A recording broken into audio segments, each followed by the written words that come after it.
বিহারের নির্বাচনের ফলাফল প্রকাশের পর থেকে পুরুলিয়া জেলার গেরুয়া শিবিরের নেতাকর্মীদের উচ্ছ্বাস চোখে পড়ার মতো। আজ শুক্রবার কাশীপুর ব্লকের কাশীপুর মণ্ডল 3-এর পক্ষ থেকে তালাজুড়ি মোড়ে বিজয়ী উৎসবে মাতলেন দলের কর্মীরা। বাজনা সহকারে গেরুয়া আবির নিয়ে বিজেপি দলের কর্মীদের বিজয় উৎসব পালন করতে দেখা গেল। পাশাপাশি 25 কেজি লাড্ডু দিয়ে পথ চলতি মানুষজনদের ও এলাকার দোকানদারদের মিষ্টিমুখ করালেন বিজেপি দলের সমর্থকরা। উপস্থিত ছিলেন কাশীপুর মণ্ডল 3-এর সভাপতি কৃষ্ণ হালদার, কাশীপুর ব্লক কো কনভেনর প্রকাশ মাহাতো, বিজেপি নেতা অমিয় গাঙ্গুলি, মণ্ডল সাধারণ সম্পাদক পঞ্চানন গড়াই। কৃষ্ণবাবু জানান, বিহারে বিপুল জয়ের পর আমাদের লক্ষ্য পরের বছর 26-এ পশ্চিমবঙ্গে বিধানসভা নির্বাচনে তৃণমূলকে বিদায় দিয়ে পশ্চিমবঙ্গে সরকার গড়বে বিজেপি। বিহারে ডবল সেঞ্চুরি করেছি আমরা এবং এই জয় সর্বত্র মানুষের জয়। যারা বিহারে বাসী আছেন এনডিএ জোটকে পুনরায় আজকে ডবল সেঞ্চুরি করে মসনদে বসাচ্ছেন, তো তাদেরকে অসংখ্য ধন্যবাদ জানাই যারা ভোটার ছিলেন ওখানকার। আর এই জয় আমাদের নিশ্চিত পশ্চিমবাংলার জয়, কারণ আগামী দিনে এই আমাদের পশ্চিমবাংলায় 26-এ যে ভোট, সেই ভোটে নিশ্চিত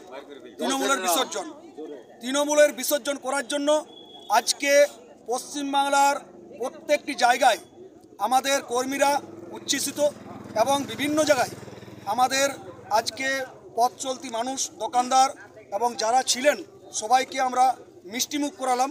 যেহেতু 25-এর জয়, 25 কিলো লাড্ডু বিতরণ করে এবং সকলকে আবির, আমরা গেরুয়া আবির দিয়ে আমরা সম্মান জানালাম এবং এই লাড্ডু বিতরণের মাধ্যমে আগামী 26-এ আমরা 226 কিলো লাড্ডু পশ্চিমবাংলা জয় হওয়ার পর আমরা বিলি করবো। এসআইআর হওয়ার পর বিহারের এই নির্বাচন কতটা তাৎপর্যপূর্ণ এটা তো আপনারাই বুঝতে পারছেন যে এসআইআর হওয়ার পরে যত রোহিঙ্গা আজকে যখন চলে গেছে, তখন লালুজি পুত্র তেজস্বী যাদব কি অবস্থা হলো এটা তো বুঝতে পারছেন। না হলে রোহিঙ্গার ভোটে উনি আবার বিপুল সংখ্যায় জিতে আসতেন, বিরোধী দলে বসতেন। সেই বিরোধী দল আজকে বিরোধী দলের তকমাটাও হারাতে চলেছেন।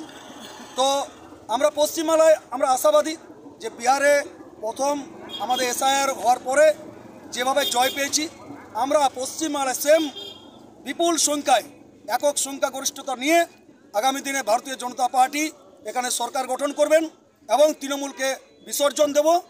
তৃণমূলকে মানুষ ছুঁড়ে ফেলবে, আর এই তৃণমূল সরকারকে পরে খুঁজে পাওয়া যাবে না, এটা তো আপনাকে কথা দিচ্ছি। এবং আমার পাশে রয়েছেন দীর্ঘদিনের অভিজ্ঞ আমাদের পুরনো কার্যকর্তা, আমাদের সিনিয়র নেতা অমিয়দা।